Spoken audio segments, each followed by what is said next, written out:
Just told ప్లాజాకి 1 kilometre దూరంలో మా ఇల్లు ఉందనుకోండి. సో ఇప్పుడు ప్రతిసారి నేను టోల్ గేట్లో నుంచి వెళ్ళిన ప్రతిసారి కట్టాల్సి వస్తుంది అమౌంట్? లేదండి. ఒకవేళ మీరు టోల్ ప్లాజాకి దగ్గరలో 20 కిలోమీటర్స్ రేడియస్లో కనుక మీరు ఉంటే, అంటే మీ రెసిడెన్స్ కనుక ఉంటే, మీరు టోల్ ప్లాజా అసలు ఫీజు కట్టాల్సిన అవసరం లేదు.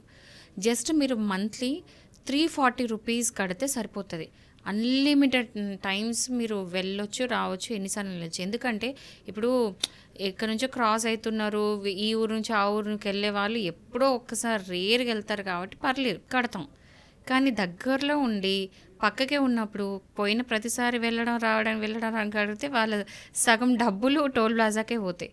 సో అందుకని చెప్పేసి 340 రూపీస్ కడితే వాళ్ళ 20 కిలోమీటర్స్ రేడియస్లో కనుక ఉండి ఒకవేళ రావడం పోవడం ఆ టోల్ ప్లాజా నుంచి కనుక ఉంటే ఆ 340 రూపీస్ కడితే కనుక సరిపోతుంది. ఇంకా అన్లిమిటెడ్ నెంబర్ ఆఫ్ టైమ్స్ వాళ్ళ టోల్ ప్లాజా నుంచి పాస్ అవ్వచ్చు. ఒకవేళ 340 రూపీస్ కట్టలేదు అనుకోండి, ప్రతిసారి వెళ్ళిన ప్రతిసారి కట్టాల్సి వస్తుందా? అంతే కదా. ఒకవేళ కనుక వాళ్ళ 340 రూపీస్ కట్టుకుని ఒక రీఛార్జ్ లాంటిది అనమాట. ఆ 340 రూపీస్ కనుక కట్టకపోతే పోయిన ప్రతిసారి 40 అలా కట్ అయితేనే ఉంటుంది. అది అలా కట్టే కంటే ఈ 340 రూపీస్ కట్టడం బెస్ట్. సో చాలామందికి తెలియకపోవచ్చు, ఆర్ మేబీ దగ్గరలో ఉన్న వారికి తెలియచ్చు, కానీ అందరికీ తెలియదు కాబట్టి చెప్తున్నాను.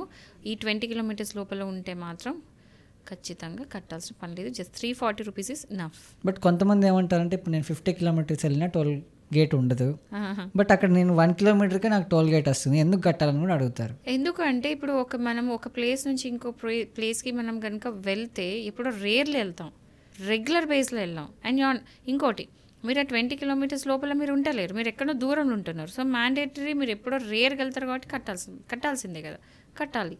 కానీ అక్కడ దగ్గరలో ఉన్న వాళ్ళకి మరీ కట్టడం కష్టం కాబట్టి వాళ్ళకి ఆ ఫెసిలిటీ ఉన్నది, మనకు ఉండదు, మనం కట్టాల్సిందే. ఓకే.